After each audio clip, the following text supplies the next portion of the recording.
दोस्तों आज हम पढ़ेंगे क्लास 6 का चैप्टर 3 पूर्णांक, उसका अभ्यास 3.2। इसके पहले वाली वीडियो में हम लोगों ने अभ्यास 3.1 को सॉल्व कर लिया है। इस वीडियो में हम लोग 3.2 पे काम करेंगे। आइए देखते हैं। देखिए ये क्वेश्चन है, उसके पहले हम लोग कुछ 3 नियम हैं उसको जानेंगे। संवरक नियम, क्रम विनिमय नियम और साहचर्य नियम। संवरक नियम क्या होता है समझ लेंगे पहले हम लोग। देखिए सबसे पहले जानिए, हम लोग क्या पढ़ चुके हैं, पूर्ण संख्या 0 1 2 3 4 5 6 7 8 9 10 1 लाख, जो भी याद आ गया। दूसरा क्या हम लोग पढ़े हैं, प्राकृतिक संख्या। ये बस यही शुरू होता है, यानी 1 2 3 4 5 6 7 8 9 10 ऐसे ही, ठीक है। एक और पूर्णांक, ये क्या है, बीच में 0, उसके दाहिने हाथ पे +1 2 3 4 5 6 7 8 कभी खत्म नहीं होता है, और उसके आगे क्या आता है, माइनस की संख्या है, -1 -2 -3 -4 -5 ऐसे ऐसे, ठीक है। एक और देखेंगे यहाँ पे, परिमेय संख्या। परिमेय संख्या क्या होता है, जो p/q के फॉर्म में लिखा जाता है, जैसे 2/3 -6/7, इस प्रकार का कुछ भी, ठीक है, जो बटे के फॉर्म में हो, जो p/q के फॉर्म में हो, ठीक है। ऊपर वाले को बोलते हैं अंश, नीचे वाले को बोलते हैं हर। जैसे इस परिमेय संख्या में 6 क्या है, अंश है, और 7 क्या है, हर है, ठीक है। ऊपर वाला अंश, नीचे वाला हर। इसे हिंदी में बोलते हैं बटा या बाई बोलते हैं, 6/7 या 6/7 ऐसे इसको पढ़ा जाता है। अब देखेंगे कि जो पूर्ण संख्या, प्राकृतिक संख्या, पूर्णांक है, ये तीनों भी क्या है, परिमेय संख्या है। कैसे, अब कहोगे आप कि हमको तो बताए थे p/q के फॉर्म में रहना चाहिए, एक अंश हो एक हर हो। यहाँ पे तो ऊपर का दिख रहा है, नीचे कुछ है ही नहीं। देखो बच्चों, है, ठीक है। हर एक पूर्णांक, पूर्ण और प्राकृतिक संख्या के नीचे क्या है कौन, कौन है, कोई है, एक, ठीक है। इनके नीचे एक छिपा रहता है।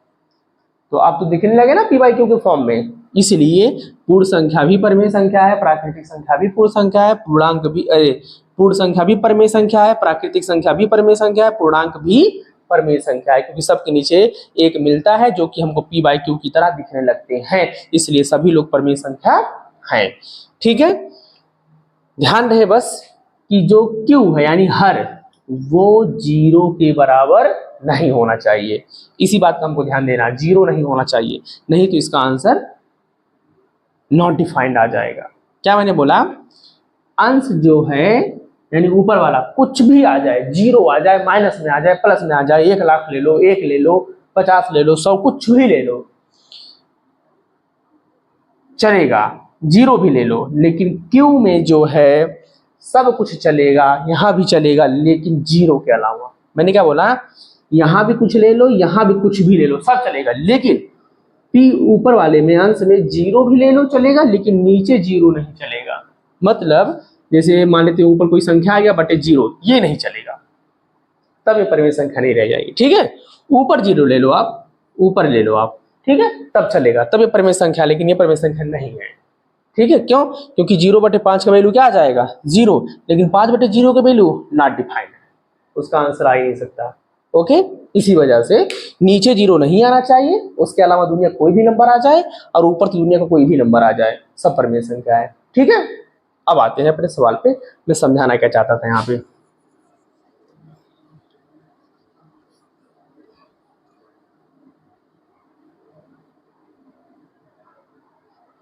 देखेंगे यहाँ पे ही समझाना चाह रहे थे कि दो परिमेय संख्याओं का योगफल भी एक परिमेय संख्या ही होती है। कहने का मतलब क्या है कि कुछ भी ले लो आप, जैसे 3 + 5 ले लो, तो इसका आंसर जो 8 आया, क्या ये एक परिमेय संख्या नहीं है, क्यों, क्योंकि 3/1 5/1 8/1 तो हुआ, यानी दो परिमेय संख्याओं का योगफल क्या आना चाहिए, एक परिमेय संख्या आनी चाहिए। अगर ऐसा हो रहा है तो वहां पे संवरक नियम पालन हो रहा है। अच्छा कहाँ होता है, ध्यान रहे, हमारे पास 4 ऑपरेटर है, एक है प्लस, एक है माइनस, एक है गुणा, एक है भाग।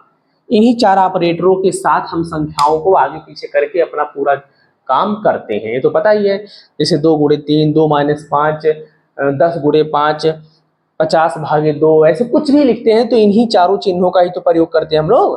तो हमारे पास 4 ऑपरेटर है, प्लस माइनस गुणा भाग, ठीक है, जोड़ घटाओ गुणा भाग।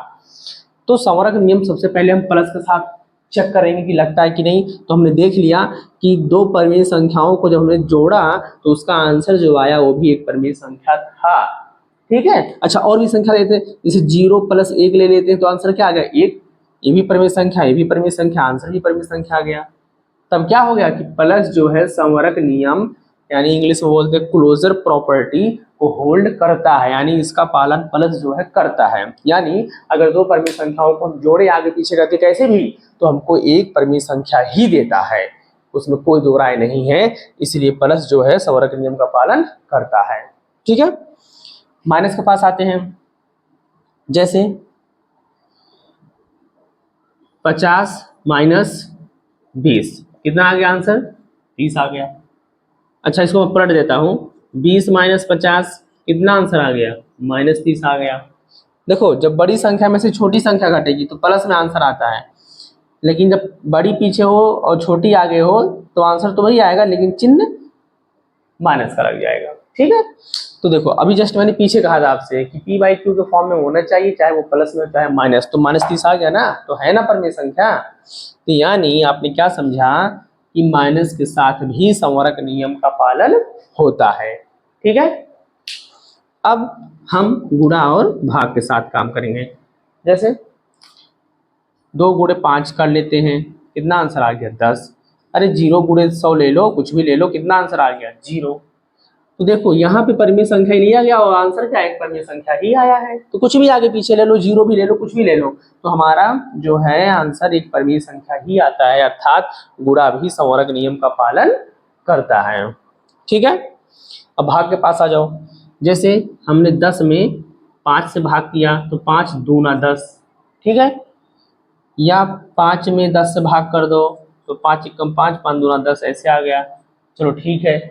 अब यहाँ देखो 0/2 कितना आंसर आ गया 0, लेकिन 2/0 क्या आ गया नॉट डिफाइंड, अपरिभाषित, इसका आंसर हम दे नहीं सकते हैं। तो कहने का मतलब क्या है, जस्ट मैंने पीछे आपको बताया था कि भाजक, यही तो भाजक है जो दाहिने हाथ में होगा, भाग करने वाला कौन है दाहिने हाथ वाला है 0। 0 जो है वो क्यू के प्लेस पे यानी हर में, यहाँ आपको नहीं समझ में आ रहा है, जैसे कि 2/0, इसी को हम कैसे लिख सकते हैं, ऐसे लिख सकते हैं 2/0, तो नीचे कभी 0 नहीं आ सकता है, वही देखो मैंने यहाँ ले लिया है तो आप परिभाषित आ जाएगा।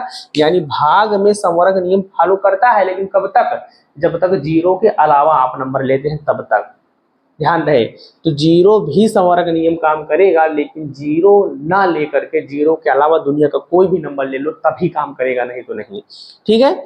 इसलिए ये भाग करेगा, लेकिन ध्यान रहे किसके साथ, नॉन जीरो नंबर के साथ, ठीक है, नॉन जीरो के साथ। नॉन जीरो का मतलब जो 0 नहीं है, अर्थात 0 के अलावा 1 2 3 4 5 6 7, ठीक है, लोगे तभी काम करेगा, अगर 0 लेंगे तो काम नहीं करेगा। क्लियर है। क्रम विनिमय, आइए क्रम विनिमय मतलब क्रम को अलट पलट दीजिए, ठीक है। यहाँ पर भी वही चेक करेंगे, किसके साथ, प्लस के साथ, माइनस के साथ, गुणा के साथ और भाग के साथ। चेक करना है कि क्या संख्याओं का क्रम पलट देने से उनके आंसर में कुछ चेंजिंग आती है। इसको इंग्लिश में बोलते हैं कम्यूटेटिव प्रॉपर्टी, ठीक है। ये क्लोजर प्रॉपर्टी था, कम्यूटेटिव है, एसोसिएटिव है, ठीक है। संवरक नियम, क्रम विनिमय नियम और साहचर्य नियम। और देखते हैं, जैसे 3 + 5 5 + 3, मैंने यही तो कहा था पलट देना है, एक बार जो आगे था वो उसको पीछे, जो पीछे था उससे आगे करो। क्या आंसर में कोई चेंजिंग आई है, नहीं। 3 5 8, 5 3 8, चेंज नहीं हुआ। और भी ले लेते हैं, 0 + 2 2 + 0, आंसर कितना आया 2 ही तो आया। तो हमने क्या पकड़ लिया कि प्लस के साथ क्रम विनिमय नियम लागू होता है, ठीक है। कैसे पता चला, मैंने बार बार बोला कि क्रम पलट देने से, यानी जो आगे था उसे पीछे, जो पीछे था उसे आगे कर देने से आंसर देख रहे हैं डिफरेंट नहीं आ रहा है, बराबर ही आ रहा, 8 8 2 2, देखो कहाँ चेंज है, ठीक है। माइनस के साथ काम करते हैं, जैसे इसी संख्या को ले लेते हैं, 3 - 5 और 5 - 3, 5 में से 3 गया 2, 5 में से 3 गया 2, लेकिन ये -2 कहाँ बराबर आया, नॉट इक्वल टू 0। इसी चिन्ह को क्या बोलते हैं, नॉट इक्वल। इक्वल मतलब बराबर, नॉट मतलब नहीं, मतलब बराबर नहीं है, ठीक है, नॉट इक्वल। तो क्या हमने समझा कि माइनस के साथ क्रम विनिमय नियम नहीं लागू होता, मतलब अगर हम क्रम बदल देते हैं तो दोनों वैल्यू बराबर नहीं आते हैं, चिन्हों का हेरा फेरी हो जाता है, ठीक है, इसलिए नहीं हो पाएगा। समझ में आ रहा कि नहीं सब कुछ? आगे देखते हैं गुणा के साथ, इसके साथ भी लागू है, सीधा तुरंत जान जाते हैं कैसे, जैसे प्लस वैसे गुणा। मतलब क्या है, जैसे 2 गुणे 4 कर लो और 4 गुणे 2 कर लो। अरे भाई 2 चौका 8, 4 दूना 8, आंसर कहाँ चेंज हुआ, सही तो है। जीरो लेके काम कर लेते हैं, क्योंकि हमको कई दफा कौन फंसाता है, जीरो ही फंसाता है, और जीरो लेके काम करते हैं। 0 गुणे 7 ले लेते हैं और 7 गुणे 0, तो 7 जीरो यहाँ 0, 7 जीरो 0, वैल्यू बराबर आ गई, ठीक है। यानी क्रम पलट देने से गुणा में भी आंसर चेंज नहीं हो रहा है, यानी गुणा भी क्या कर रहा है, क्रम में लागू कर रहा है। भाग के पास आते हैं, यहां देखिएगा, एक बार हमने 50 में 10 से भाग किया, एक बार 10 में 50 से भाग किया, बताओ, देखो क्रम पलट दिए हैं, क्या दोनों में आंसर सेम आएगा, नहीं आएगा, ठीक है, तो निश्चित है ना, ठीक।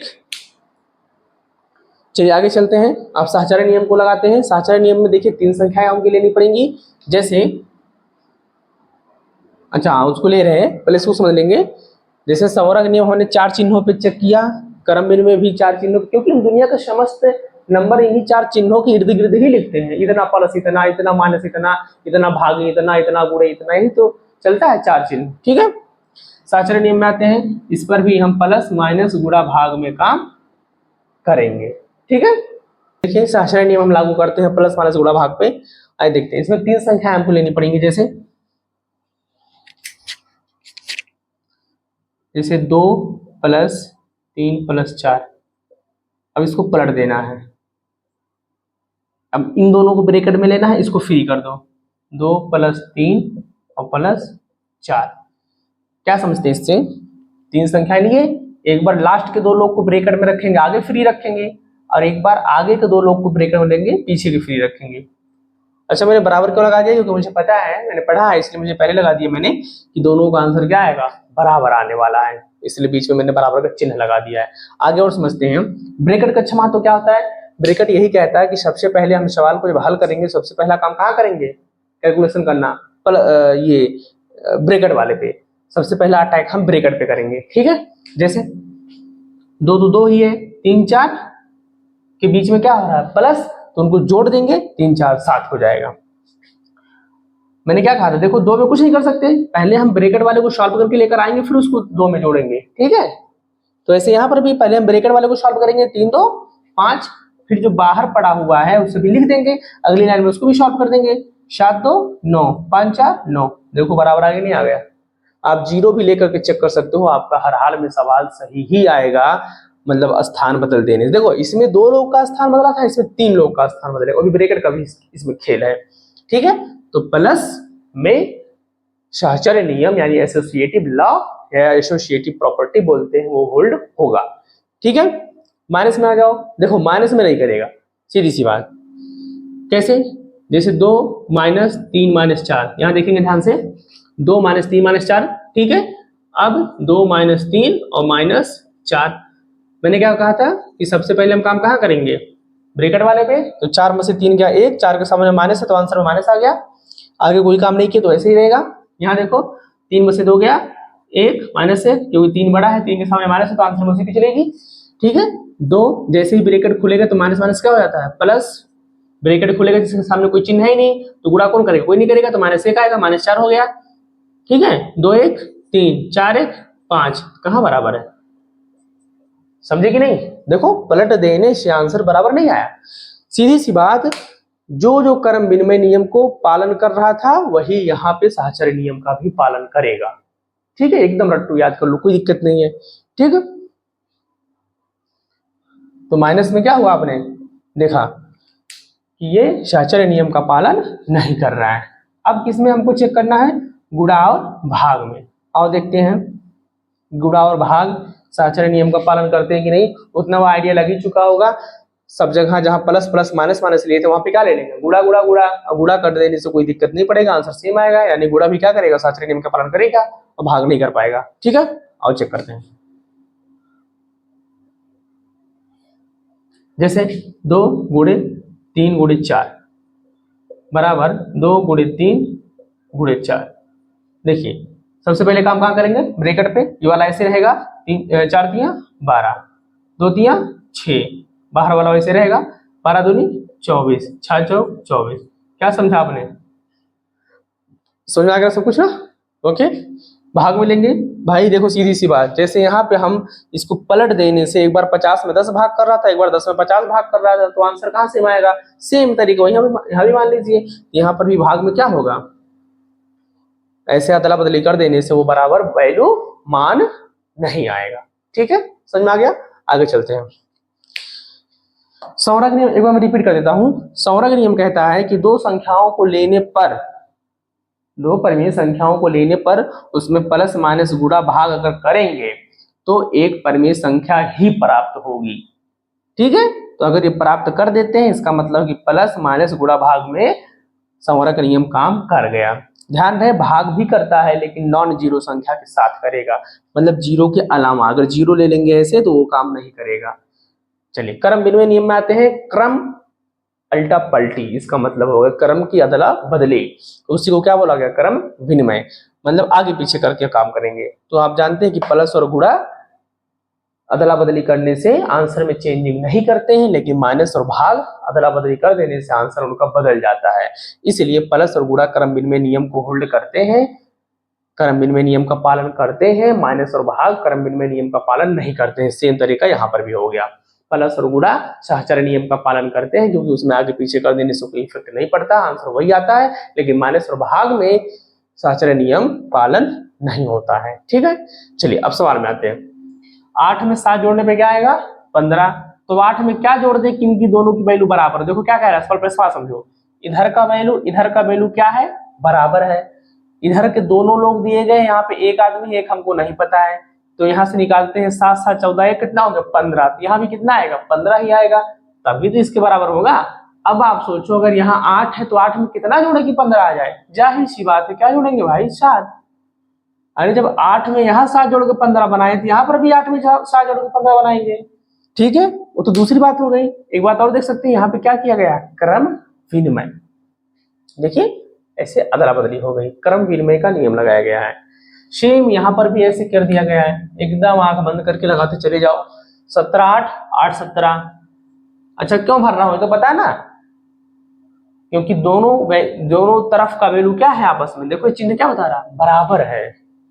यहाँ देखो, यहाँ दोनों जगहों पे खाली है तो दोनों जगहों पे से हम भी बदल देते हैं। यहाँ 289 लिख देते हैं, यहाँ 0 लिख देते हैं, आंसर में कोई इफेक्ट नहीं है। 289 में 0 जोड़ेंगे 289 आएगा, यहाँ पर भी वही बात आएगी। ठीक है, यहाँ देखिए 472 आएगा। क्यों आ रहा, समझ में आ रहा है ना, 1005 280 280 1005। क्लियर। 341 21 21 341। यहाँ देखिए 679 679 345 345, कौन बचा है 321। भाई तीन संख्याएं यहाँ पे जोड़ेंगे तो जो संख्या आएगी तो उन्हीं तीनों को तो यहाँ जोड़ेंगे तब तो उतने नंबर आएगा। ठीक, 89 87 87 89 पलट दिया गया है। यहाँ देखिए 333 333 865 865, कौन बच गया 449। समझे कि नहीं। ठीक, अब हम चलेंगे क्वेश्चन नंबर 2 की तरफ। क्वेश्चन नंबर 2 कह रहा है कि जोड़ी तथा योग के क्रम विनिमय नियम की जांच कीजिए। क्रम विनिमय नियम याद आया, जो अदला बदली करके हम लोग जोड़ते थे, ऐसे रहता था तो उसको पलट के जोड़ते थे। ठीक है, तो क्रम विनिमय नियम किस में लगता था, प्लस में और मल्टीप्लाई में, यानी गुणा में, माइनस और भाग में नहीं लगता था। तो देखिए इसमें प्लस है सबका सब, तो सीधी सी बात सब में क्रम विनिमय नियम लागू है, क्योंकि कह रहा है क्रम विनिमय नियम की जांच कीजिए। तो प्लस है तो हमको वैसे भी याद है, तो सब में हम पहले ही जान गए क्या है कि सब में क्रम विनिमय नियम लागू है। ठीक है, आइए चेक करते हैं। 7 6 6 6 12 1 13 के 3 हासिल ला 1 9 1 10 10 5 15 के 5 हासिल ला 1, थोड़ा और बड़ा लिख देते हैं।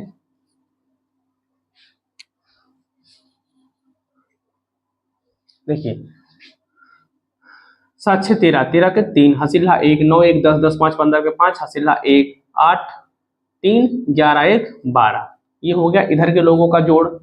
ठीक है, अब इधर के लोगों को जोड़ते हैं तो वही आएगा, निश्चित ही बात है। 6 6 12 1 13 के 3 हासिल 1, 9 1 10 5 15 के 5 हासिल 1, 8 3 11 11 1 12। तो हम क्या देख रहे हैं, बराबर आ गया ना वैल्यू, 12 3 पर 12 53। तो इसमें क्या है, क्रम विनिमय नियम लागू है। आप लिख सकते हैं या नहीं लिख सकते, कोई दिक्कत नहीं।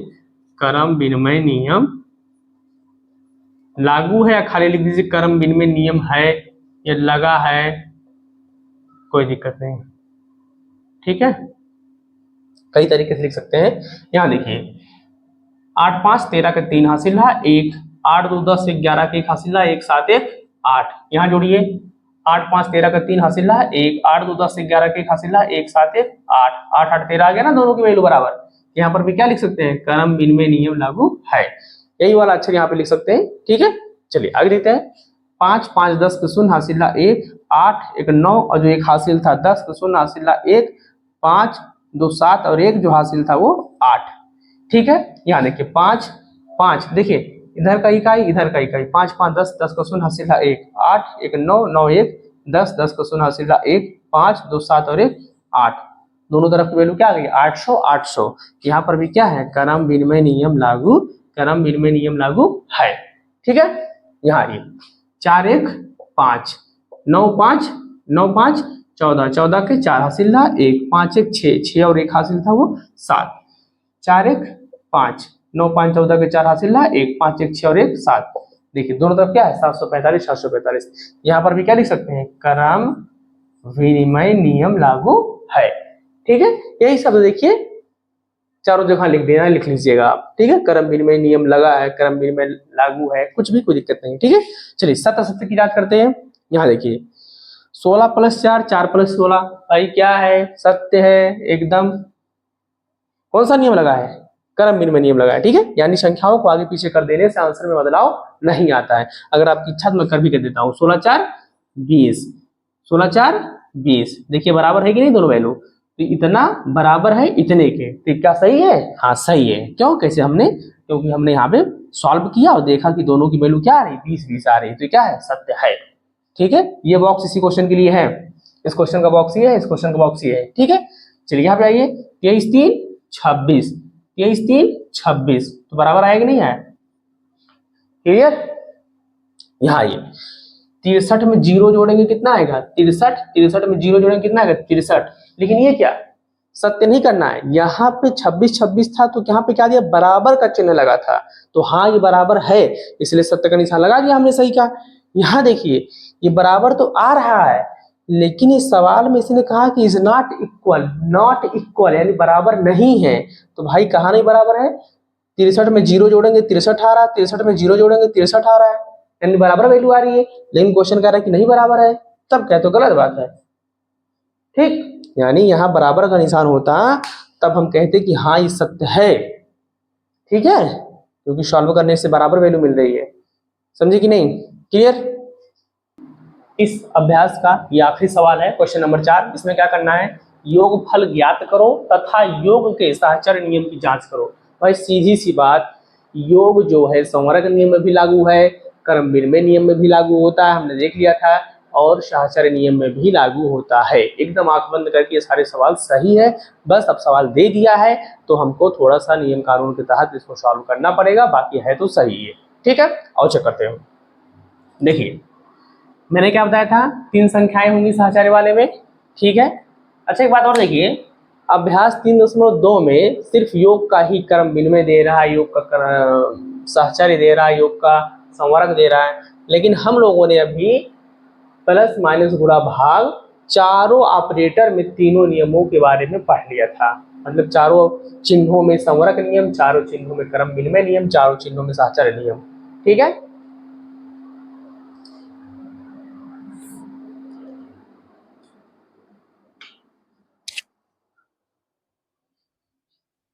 ठीक है, तो चारों चिन्हों में हम लोगों ने तीनों नियमों को पढ़ लिया था। ठीक है, जिसमें हमने देखा था कि क्रम विनिमय में माइनस और भाग नहीं लागू होते हैं, मतलब माइनस और भाग में क्रम विनिमय नहीं लागू होता है। वैसे ही माइनस और भाग में साहचर्य भी नहीं लागू होता है, लेकिन संवरक नियम जो पढ़े थे यहाँ पे कोने पे वो तीनों चारों में लागू होता है, लेकिन ध्यान है भाग में नॉन जीरो नंबर के साथ। ठीक है, तो चलिए जांचते हैं। तो अभ्यास 3.3 में माइनस वाला आएगा। ठीक है, तो मेरे कहने मतलब ये था कि हमने यहीं पे चारों चिन्हों वाला नियम पढ़ लिया है। किसी में अब योग का दिया था, 3.3 में घटाव वाला देगा, ऐसे ऐसे करके देगा, तो हमको दिक्कत नहीं होगा क्योंकि हमने आज ही चारों चिन्हों वाला पढ़ लिया है। ठीक है, आइए आखिरी सवाल पे चलते हैं। तो साहचर्य नियम को लागू करना है। देखिए मैंने क्या बताया था आपको कि सबसे पहले हम कहाँ काम करेंगे, जो ब्रैकेट में संख्या है पहले उसमें काम करेंगे। प्लस होगा तो जोड़ देंगे, माइनस होगा तो घटा देंगे। ठीक है, लेकिन योग वाला पढ़ रहे हैं तो प्लस ही होगा, सीधी सी बात। तो इसका इकाई, इसका इकाई, 4 1 5, इसका दहाई, इसका दहाई, 5 1 6, इसका सैकड़ा, इसका सैकड़ा, 2 1 3। कितना आंसर आ गया? 365। लेकिन अभी 69 है। चलिए ये तो इधर के लोगों का हुआ। अब इधर के लोगों को देखिए, 154 प्लस 1 9, 9 1 मतलब 10 का शून्य हासिल ना, 1 6 और 1 7 और 1 8 और 2 का 2 ही रहेगा। चलिए आगे चलते हैं। 9 5 14 के 4 हासिल है 1, 6 6 12 1 13 का 3 हासिल है 1 3 1 4। यहाँ देखते हैं 4 0 4 8 5 13 का 3 हासिल है 1 2 1 3 और 1 4, 434 434 बराबर है कि नहीं आ गया? तो अगर दोनों तरफ वैल्यू बराबर है तो यहाँ पे साहचर्य नियम क्या है? लागू है। ठीक है, इसके लिए हम क्या लिख सकते हैं सवाल नंबर 1 में, मतलब 4 के ए में, कि साहचर्य नियम लगा है या लागू है, कोई दिक्कत नहीं है। और भाई वैसे सीधी सी बात है, प्लस में तो साहचर्य नियम लगता ही है। जब प्लस का ही पूरा है तो इसमें साहचर्य नियम ऑलरेडी काम करेगा बिना कहे। ठीक है, चलिए 5 5 10 का शून्य हासिल है 1 और 4 2 6 1 7। अरे सीधा 45 25 70। ठीक है, प्लस 50, 7 5 12 120। ठीक है, यहाँ आइए 25 तो बाहर ही रहेगा क्योंकि हमको काम कहाँ करना है? अंदर करना है। 5 4 9 कितना हो गया? 95 हो गया। अरे 5 0 5 5 4 9। ठीक है, आगे देखते हैं। 120 हो चुका है। यहाँ देखिए 95 में 5 जोड़ो 100 और 20 बचा था 120। क्या हो गया? बराबर हो गया ना। यहाँ भी क्या हो गया? साहचर्य नियम लगा है। अच्छा इसका मतलब क्या है? यही ऊपर वाला, यहाँ भी क्या लिखना है आपको? साहचर्य नियम लागू है या लगा है। ठीक है, चलिए इसमें आते हैं। 4 3 7 6 2 8 प्लस 100 कितना हो गया? 187। 100 में 87 जोड़ेंगे कितना होगा? 187। ठीक है, चलिए 23 को रोके रखेंगे। 64 और 100 कितना हो गया? 164। 4 3 7 6 2 8 और 1 का 1 कितना हो गया? 187। ये भी हो गया। यानी दोनों तरफ अगर 87 187 वैल्यू आ रहे हैं तो यहाँ पे भी वैल्यू बराबर होने की कंडीशन में क्या है? यहाँ पे साहचर्य नियम लगा है। ठीक है, इसका मतलब क्या है? वही मतलब तीनों में साहचर्य नियम लगा है। ठीक है, हम लोगों ने क्लास 6 का अभ्यास 3.2 आज खत्म कर दिया। अब हम लोग जो ये नियम अभी पढ़े थे, क्रम विनिमय नियम, साहचर्य नियम, संवरक नियम, इसमें से सिर्फ प्लस वाला ही ज्यादा आया था, योग वाला, लेकिन हम लोगों ने उससे ज्यादा पढ़ लिया है घटाव वाला भी, गुणा वाला भी और भाग वाला भी। अब अभ्यास 3.3 में चलेंगे, वहां पे शायद घटाव वाला है। जो भी आएगा हमने नियम पढ़ लिया, हमारे लिए कोई भी कठिनाई नहीं होगी। अब हम धड़ल्ले से सवालों को हल करते हुए चलेंगे। ठीक है, ओके। इसी के साथ इस चैनल को सब्सक्राइब करें, वीडियो को लाइक करें और शेयर करें।